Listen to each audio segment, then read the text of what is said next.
Hi there. Welcome back. Nice to be here with you on Serenity Point, which is the name of the spit of land that goes right out into the middle of this small lake that I live on. And here I am to read another section from Transforming Suffering into Wisdom, with the thought that more than anything, that's what we need right now, if not to transform it into joy, which I talked about in our meeting yesterday. So today, transforming suffering into wisdom, what I'd like to do is to read the very first segment. It's like the first chapter in a way, and I call it the preface. And you can see it's just a page long. And this is kind of how these pages go. And most of them have teachings in them, teachings of practice. How do you actually practice? This is a bit more of the philosophy of how I'm approaching, how I'm beginning as I'm writing this book. The book was really, gosh, it was something to write. I wrote a version of it, and I always send it out when I've written a book. I send it out to 5 or 10 or 12 people to see what they think. And because usually if several people say something that is wrong with it, then I know that I need to listen to that, even though I might be really attached to what I was saying. And what was really challenging for me was I got 10 or 12 views back, and each of them was totally different from the other. And all of them had questions. So I felt despondency, I felt despair, and I put it aside.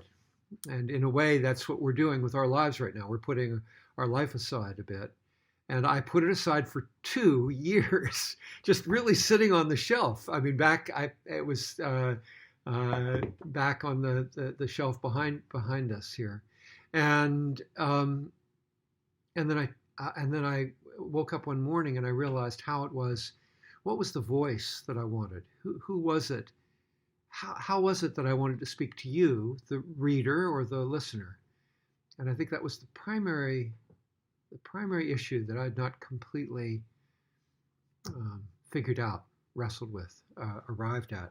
So I got at it again, and within 6 months or so, I've been working on it for several years, I had the book completed. So here it is, the preface. Again.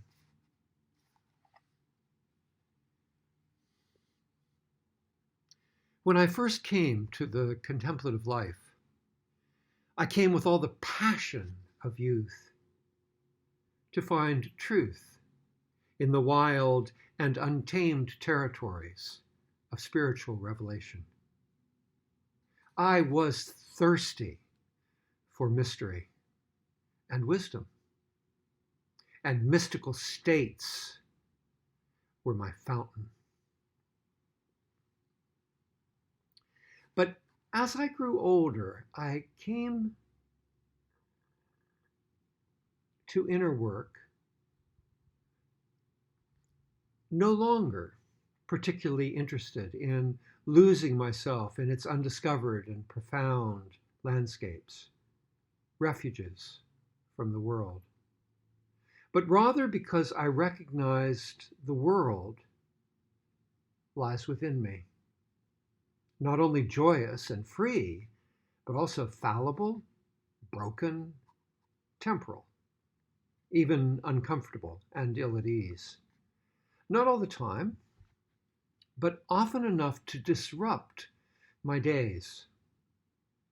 This in spite of all the revelations of a mystical life.